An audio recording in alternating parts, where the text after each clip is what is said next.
students. Today we'll start the new chapter in class 6th biology, and that is the human circulatory system.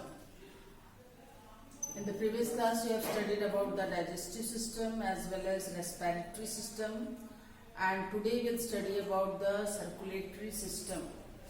And what is circulatory system? So circulatory systems which consist of heart, blood and blood vessels, and these three together they help in transporting the nutrients as well as hormones and oxygen to different parts of the body, and they also helps in carrying out the metabolic waste like urea and carbon dioxide.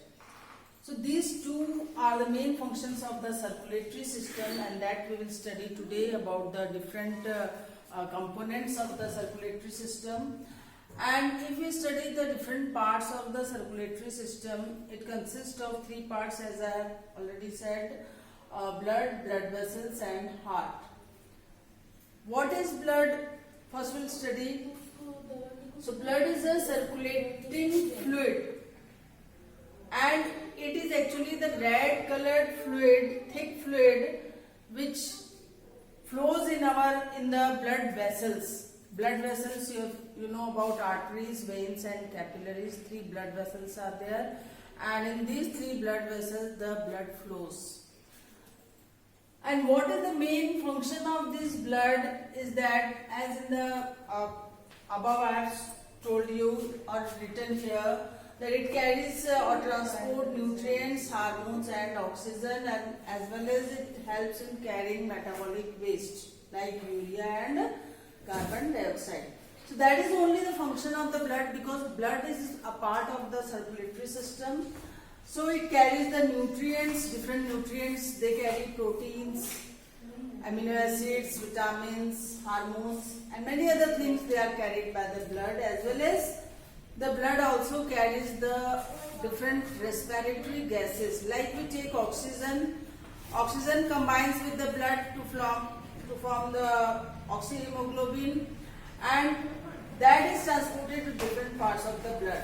So that is the respiratory gases, and the carbon dioxide which are formed inside our body cells, they also combine with the blood to form carboxyhemoglobin, and that is returned back to the heart. From there it goes to the lungs, and from there it goes to the trachea and then outside. Means the carbon dioxide is eliminated out and oxygen goes inside through the blood only.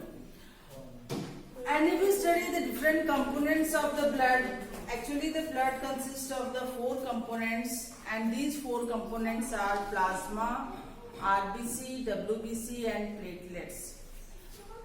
What is plasma? Plasma is actually the straw colored liquid which major component of the blood is formed of the plasma only, and in plasma 92% of the plasma contain water, and 8%, remaining 8% contains the dissolved substance. And what are these dissolved substance? These are the proteins, glucose, minerals, ions and hormones.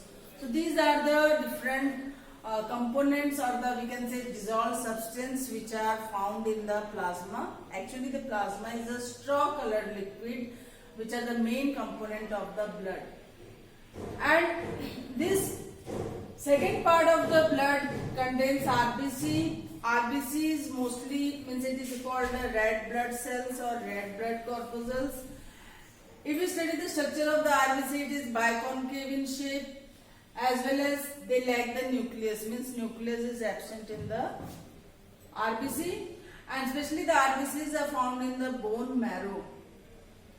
And the main function of the RBC is that it carries the oxygen to the different body cells. Means this RBC contain the red pigment which is called hemoglobin, and that hemoglobin combines with the oxygen to form oxyhemoglobin, and they are supplied to different parts of the body.